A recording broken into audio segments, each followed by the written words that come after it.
Can your ambition and friendship coexist? Have you ever felt that either your friends holding you back from success or they envying what you achieved in your life? How to find your tribe and connect with people who share your ambitions? And most importantly, how we do evolve that connection to real friendship? Today, we'll be talking about how real friendship looks like, how I as an entrepreneur met a lot of people in my life, and I thought some of them could be my friends, but it turned out they weren't. Have you ever thought about this? When you are very young, it's easy to make friends.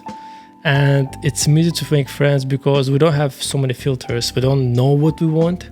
So basically, whoever comes in our life just becomes our friend instantly without any kind of problem. Remember in the kindergarten, hey mom, how you doing? This is my friend Alex. And I met Alex 5 minutes ago. Imagine this would be possible when you are 20, 30 plus.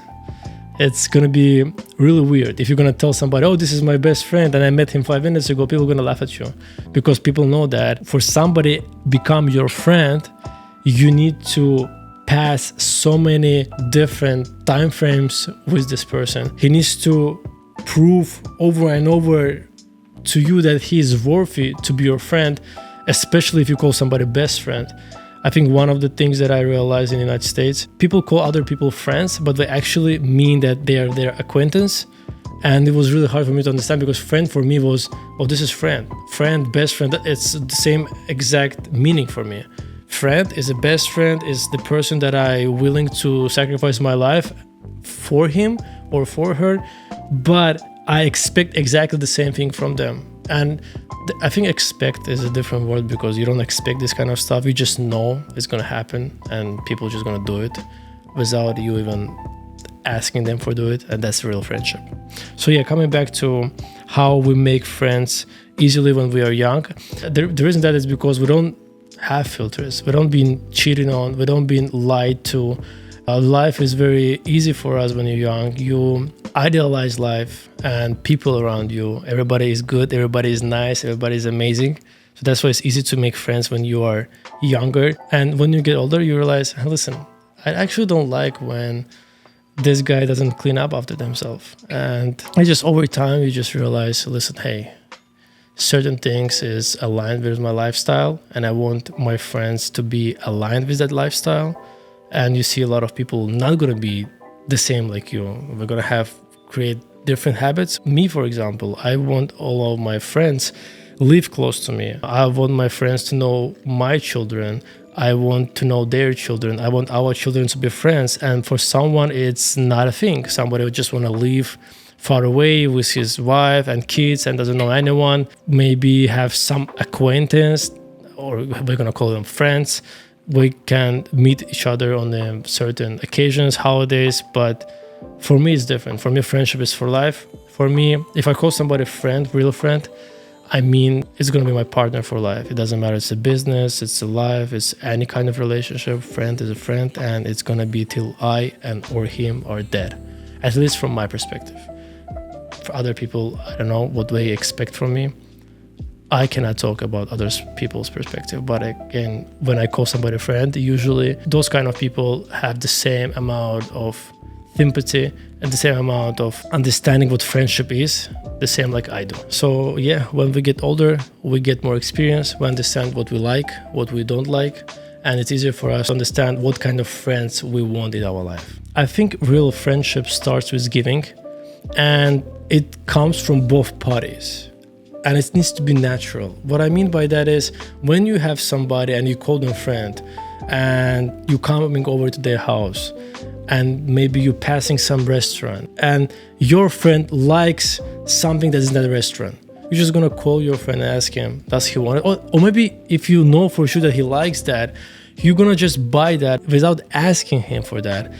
And when you're gonna come over to his house, you're just gonna give him, hey man, like I was just passing by that restaurant. I remember you love that pasta or whatever, like steak. I bought it for you, enjoy it.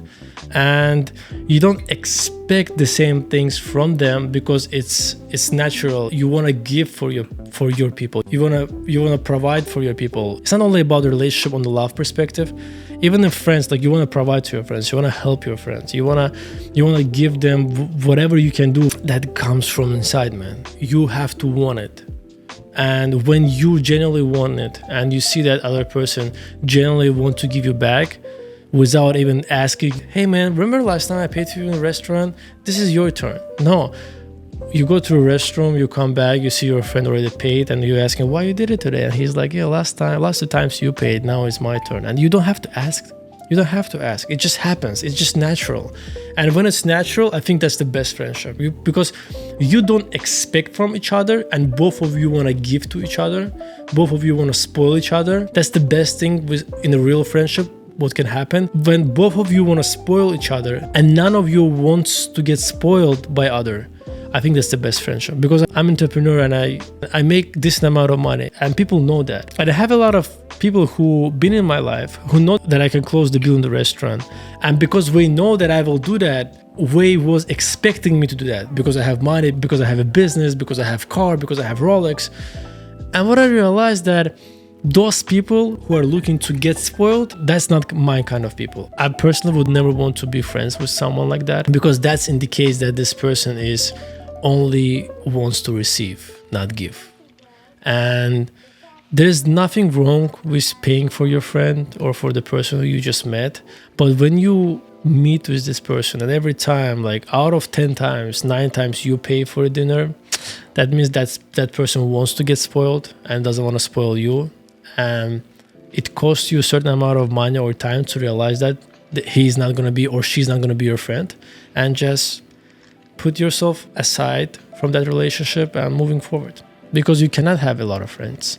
You don't have time for this. Or you have to have certain amount of time for a certain amount of people. You cannot say I have 20 best friends and equally distribute your time towards all of these people, especially when you're going to have kids in the future and family. You will not going to have a lot of time. This is the reason why I want my friends to live with me, close by to me in one neighborhood, so we could be closer to each other and have more time to spend with each other. If you want to watch another clip from this episode, click right here.